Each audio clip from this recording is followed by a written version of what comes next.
नमस्कार। प्रस्तुत है मुंशी प्रेमचंद्र की लिखी कहानी मिलाप। लाला ज्ञानचंद बैठे हुए हिसाब किताब जांच रहे थे कि उनके सपुत्र बाबू नानक चंद आए और बोले, दादा, अब यहाँ पड़े पड़े जी उस्ता गया। आपकी आज्ञा हो तो मैं शहर को निकल जाऊं, 2-1 महीने में लौट आऊंगा। नानक चंद बहुत सुशील और नवयुवक था। रंग पीला, आंखों के गिर्द हल्के स्याह धब्बे, कंधे झुके हुए। ज्ञानचंद ने उसकी तरफ तीखी निगाह से देखा और व्यंग्यपूर्ण स्वर में बोले, क्यों, कहाँ तुम्हारे लिए कुछ कम दिलचस्पियां हैं? ज्ञानचंद के बेटे को सीधे रास्ते पर लाने की बहुत कोशिश की थी, मगर सफल न हुए। उनकी डांट फटकार और समझाना बुझाना बेकार हुआ। उसकी संगति अच्छी न थी, पीने पिलाने और राग रंग में डूबा रहता। उसे यह नया प्रस्ताव क्यों पसंद आने लगा? लेकिन नानक चंद उनके स्वभाव से परिचित थे। बेधड़क बोले, अब यहाँ जी नहीं लगता। कश्मीर की बहुत तारीफ सुनी है, अब वहीं जाने की सोचता हूँ। ज्ञानचंद, बेहतर है, तशरीफ ले जाइए। नानक चंद, रुपए को दिलवाइए, इस वक्त 500 रुपए की सख्त जरूरत है। ज्ञानचंद, ऐसे फिजिल बातों का मुझसे जिक्र ना किया करो, मैं तुम्हें बार बार समझा चुका हूँ। नानक चंद ने हट करना शुरू किया और बूढ़े लाला इनकार करते रहे, यहाँ तक कि नानक चंद झुला कर बोले, अच्छा, कुछ मत दीजिए, मैं यूं ही चला जाऊंगा। ज्ञानचंद ने कलेजा मजबूत करके कहा, बेशक तुम ऐसे हिम्मतवार हो, वहां भी तुम्हारे भाई बंद बैठे हुए हैं ना। नानक चंद, मुझे किसी की परवाह नहीं, आपका रुपया आपको मुबारक रहे। नानक चंद की यह चाल अभी पट नहीं पड़ती थी। अकेला लड़का था। बूढ़े लाल साहब ढीले पड़ गए, रुपया दिया, खुशामद की और उसी दिन नानक चंद कश्मीर की सैर के लिए रवाना हो गया। मगर नानक चंद यहाँ से अकेला न चला। उसकी प्रेम की बातें आज सफल हो गई थी। पड़ोस में बाबू रामदास रहते थे। बेचारे सीधे सादे आदमी थे। सुबह 10 दफ्तर जाते और शाम को आते, और इस बीच नानक चंद अपने कोठे पर बैठा हुआ उनकी बेवा लड़की से मोहब्बत के इशारे किया करता। यहाँ तक कि अभागी ललिता उसके जाल में आ फंसी। भाग जाने के लिए मंसूबे हुए। आधी रात का वक्त था। ललिता एक साड़ी पहने अपनी चारपाई पे करवटें बदल रही थी। जेवरों को उतारते उसने एक संदूकचे में रख दिया। उसके दिल में इस वक्त तरह तरह के ख्याल दौड़ रहे थे और कलेजा जोर जोर से धड़क रहा था, मगर चाहे कुछ ना हो, नानक चंद की तरफ से उसे बेवफाई का जरा भी गुमान न था। जवानी की सबसे बड़ी नेमत मोहब्बत है, और इस नेमत को पाकर ललिता अपने को खुशन नसीब समझ रही थी। रामदास भी सुध हो रही थी। कितने में कुंडी खटकी। ललिता चौक उठ खड़ी हुई। उसे जेवरों को संदूकचा उठा लिया। इस बार इधर उधर हसरत भरी निगाहों से देखा और दबे पांव चौक चौक कर कदम उठाती दहलीज में आई और कुंडी खोल दी। नानक चंद ने उसे गले से लगा लिया। बग्गी तैयार थी, उस पर जा बैठे। सुबह को बाबू रामदास उठे। ललित ने दिखाई दी। घबराए सारा घर छान मारा, पर कुछ पता न चला। बाहर की कुंडी खोल दी। बग्गी के निशान नजर आए और सर पीट कर बैठ गए। मगर अपने दिल का दर्द किससे कहते। हंसी और बदनामी का डर जबान पर मोहर हो गया। मशहूर किया गया कि वह अपने ननिहाल और गई, मगर लाला ज्ञानचंद सुनते ही भाग गए कि कश्मीर की सैर के कुछ और ही मानते। धीरे धीरे ये बात सारे मोहल्ले में फैल गई, यहाँ तक कि बाबू रामदास के शर्म के मारे आत्महत्या कर ली। मोहब्बत की सरगर्मियां नतीजे की तरफ से बिल्कुल बेखबर होती हैं। नानक चंद जिस वक्त बग्गी में ललित के साथ बैठा तो उसे उसके सिवाय कोई ख्याल में न था कि यह युवती मेरे बगल में बैठी है, जिसके दिल का मैं मालिक हूँ। उसी धुन में वह मस्त था। बदनामी का डर, कानून का खटका, जीविका के साधन, उन समस्याओं पर विचार करने की उसे उस वक्त फुर्सत न थी। हाँ, उसने कश्मीर का इरादा छोड़ दिया, कलकत्ते जा पहुंचा। किफायत शायरी का सबक ना पढ़ा था। जो कुछ जमा जथा थी 2 महीने में खर्च हो गई। ललिता के गहनों पर नौबत आई, लेकिन नानक चंद में इतनी शराफत बाकी थी।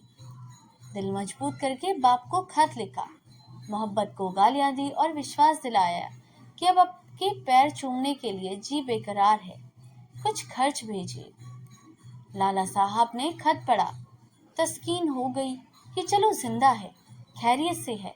धूमधाम से सत्यनारायण की कथा सुनी, रुपया रवाना कर दिया, लेकिन जवाब में लिखा, खैर, मैं तुम्हारी किस्मत में था, वह हुआ, अभी इधर आने का इरादा मत करो, बहुत बदनाम हो रहे हैं।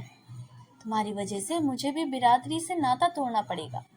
इस तूफान को उतर जाने दो, तुम्हें खर्च की तकलीफ ना होगी, मगर इस औरत की बाह पकड़ी है तो उसका निबाह करना, उसे अपनी ब्याह स्त्री समझो। नानक चंद दिल पर से चिंता का बोझ उतर गया। बनारस से माहवार वसीफा मिलने लगा। तर ललिता की कोशिश ने भी कुछ दिल को खींचा और गो शराब की लत न टूटी और 2 हफ्ते में 2 दिन जरूर थिएटर देखने जाता, तो भी तबीयत में स्थिरता और कुछ संयम आ चला था। इस तरह कलकत्ते में उससे 3 साल काटे। इसी बीच एक प्यारी लड़की के बाप बनने का सौभाग्य हुआ, जिसका नाम उसने कमला रखा। तीसरा साल गुजरा था कि नानक चंद के उस शांतिमय जीवन में हलचल पैदा होगी। लाला ज्ञानचंद का 50वां साल था जब हिंदुस्तानी रसोई की प्राकृतिक आयु है। उनका स्वर्गवास हो गया और जो ही उस खबर नानक चंद को मिली, वह ललिता के पास जाकर चीखे मार मार कर रोने लगा। जिंदगी के इस नए मसले अब उसके सामने आए। इन 3 साल की संभलती हुई जिंदगी ने उसके दिल, सौदेपन और नशेबाजी का ख्याल बहुत कुछ दूर किए दिए थे। उसे अब फिक्र सवार की हुई कि चलकर बनारस में अपनी जायदाद का कुछ इंतजाम करना चाहिए, वरना सारों का कारोबार में अपने जायदाद का कुछ इंतजाम करना चाहिए, वरना सारा कारोबार धूल में मिल जाएगा। लेकिन ललिता को क्या करूं?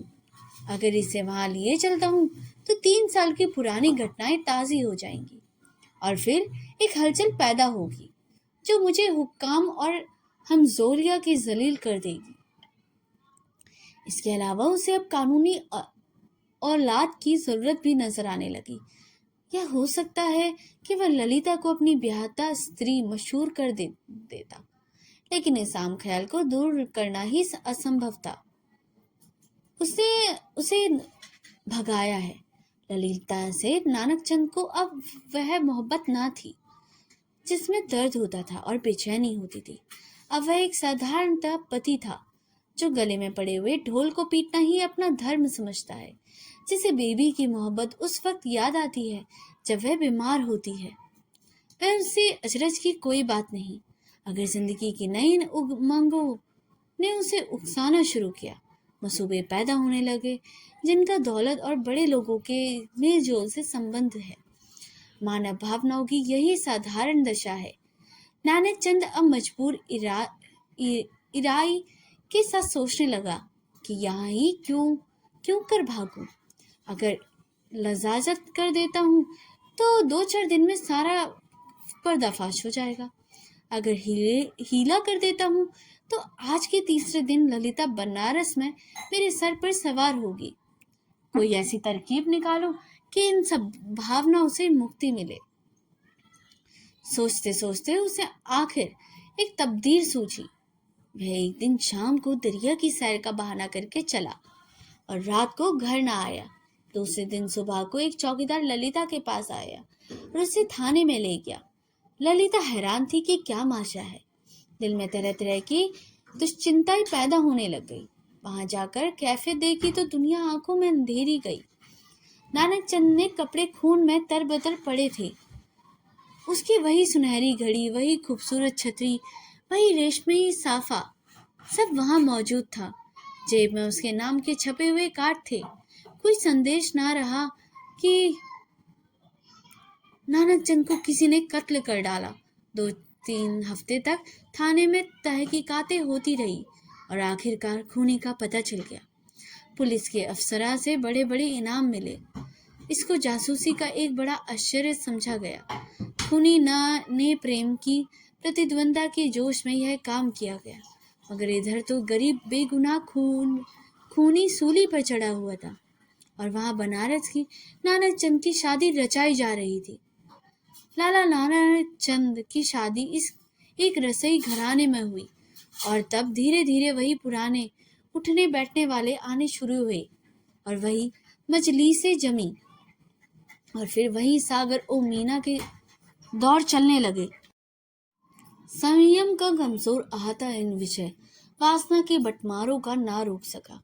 हाँ, अब इस पीने पिलाने में कुछ पर्दा रखा जाता है और ऊपर से थोड़ी ही गंभीरता बनाए रखी जाती है। साल भर इसी बहार में गुजरा। नवेली बहू घर में कुड़ कुड़ कर मर गई। तपेदिक ने उसका काम तमाम कर दिया। अब दूसरी शादी हुई, मगर इस स्त्री में नानक चंद की सौंदर्य प्रेमी आंखों के लिए कोई आकर्षण न था। इसका भी वही हाल हुआ। कभी बिना रोए कौर मुंह में नहीं दिया। 3 साल में चल बसी। तब तीसरी शादी भी हुई। अब औरत बहुत सुंदर थी, अच्छी आभूषणों से सुसज्जित। उसे नानक चंद के दिल में जगह कर ली और एक बच्चा भी पैदा हुआ था और नानक चंद गृहस्थिक आनंदों से परिचित होने लगा। दुनिया के नाते रिश्ते अपनी तरफ खींचने लगे, मगर प्लेग के लिए ये सारे मंसूबे धूल में मिला दिए। पति प्राण, स्त्री मरी और 3 बरस का प्यारा लड़का हाथ से गया और दिल पर ऐसा दाग छोड़ गया जिसे कोई मरहम न था। उच्च श्रृंखला भी चलती गई और अय्याशी का भी खात्मा हुआ। दिल पर रजों गम छा गया और तबीयत संसार को विरक्त हो गई। जीवन की दुर्घटनाओं में अक्सर बड़े महत्व के नैतिक पहलू छुपे हुआ करते हैं। इन संयमों से नानक चंद के दिल में मरे हुए इंसान को भी जगा दिया। अब वह निराशा के यातनापूर्ण अकेले में पड़ा हुआ इन घटनाओं को याद करता तो उसके दिल रोने लगता और ऐसा मालूम होता कि ईश्वर ने मेरे पापों की सजा दी। धीरे धीरे यह ख्याल भी उसके दिल में मजबूत हो गया। उफ, मैंने उस मासूम औरत पर कैसा जुल्म किया, कैसी बेरहमी की। यह उसी का दंड है। यह सोचते सोचते ललिता की मासूम तस्वीरें उसकी आंखों के सामने खड़ी हो जाती और प्यारी मुखेड़ वाली कमला अपने मरे हुए सौतले भाई के साथ उसकी तरफ प्यार से दौड़ती हुई दिखाई देती। इस लंबी अवधि में नानक चंद को ललिता की याद तो कई बार आई, मगर भोग विलास पीने पिलाने की उन कैफियतों ने कभी उस ख्याल को जमने नहीं दिया। एक धुंधला सा सपना दिखाई दिया और बिखर गया। मालूम न ही होने दी पर मर गई और जिंदा है। अफसोस ऐसी बेकसी की हालत में छोड़कर मैंने सुत ना कर ली। उस नेकामी का धिक्कार है जिसके लिए ऐसी निर्दयता की कीमत देनी पड़े। यह ख्याल उसके दिल में इस बुरी तरह कर बैठा कि एक रोज वह कलकत्ता के लिए रवाना हो गया। सुबह का वक्त था। वह कलकत्ते पहुंचा और अपने उसी पुराने घर को देखने चला। सारा शहर कुछ हो गया था। बहुत तलाश के बाद उसे अपना पुराना घर नजर आया। उसके दिल में जोर से धड़कन होने लगी और भावनाओं में हलचल पैदा हुई। उसे एक पड़ोसी से पूछा, इस मकान में कौन रहता है? बूढ़ा बंगाली था। बोला, हम यह नहीं कर सकते। कौन है कौन नहीं है? इतना बड़ा मुल्क हूँ मैं, कौन किसको जानता है। हाँ, एक लड़की और उसका बूढ़ा माँ, 2 औरत रहता था। विधवा है, कपड़े की सिलाई करता है। जब से उसका आदमी मर गया तब से यही काम करके अपना पेट पालता है। इतने में दरवाजा खुला तो एक 13-14 साल की सुंदर लड़की किताब लिए हुए बाहर निकली। नानक पहचान गया कि यह कमला है। उसकी आंखों में आंसू मड़ आए और बेअख्तियार की चाह कि उस लड़की को छाती से लगा ले। कुबेर की दौलत मिल गई। आवाज में संभाल कर बोला, बेटी, जाकर अपनी मम्मा से कह दो कि बनारस से एक आदमी आया है। लड़की अंदर चली गई और थोड़ी देर में ललिता दरवाजे पर आई। उसके चेहरे पर घूंघट था और गौ सौंदर्य की ताजगी न थी, मगर आकर्षण अब भी था। नानक चंद ने उसे देखा और एक ठंडी सांस ली। पतिव्रत और धैर्य से निराशा की सजीव मूर्ति उसके सामने खड़ी थी।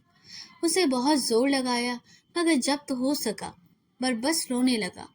ललिता ने घूंघट की आड़ से उसे देखा और आश्चर्य के सागर में डूब गई।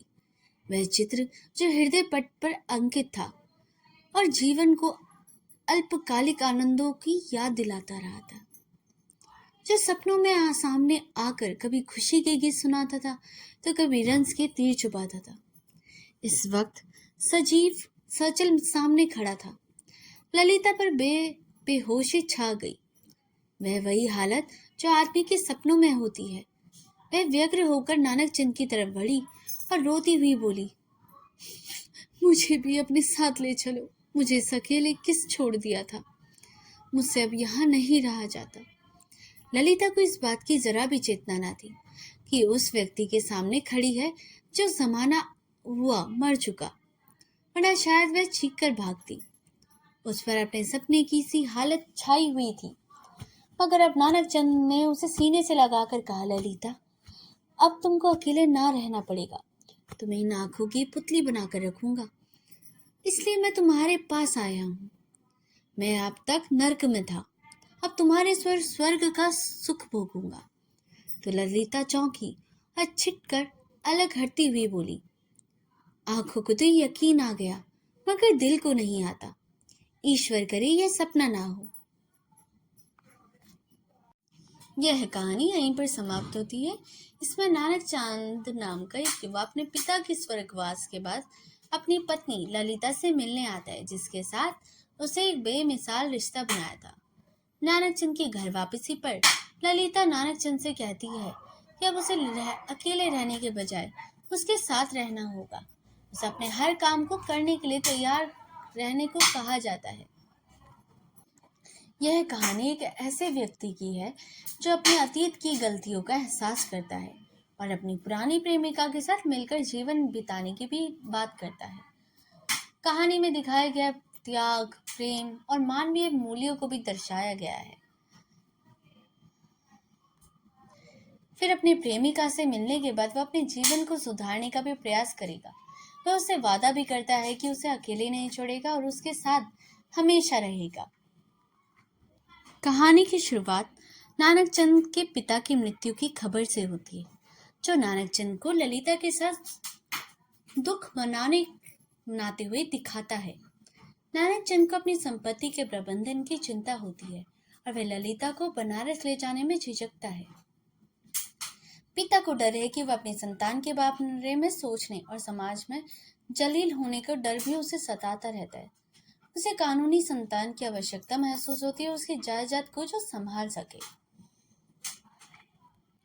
अगर आपको ये वीडियो अच्छी लगी हो तो इसे लाइक, सब्सक्राइब और शेयर करना ना भूलिएगा। मिलते हैं अगली कहानी में, तब तक के लिए धन्यवाद।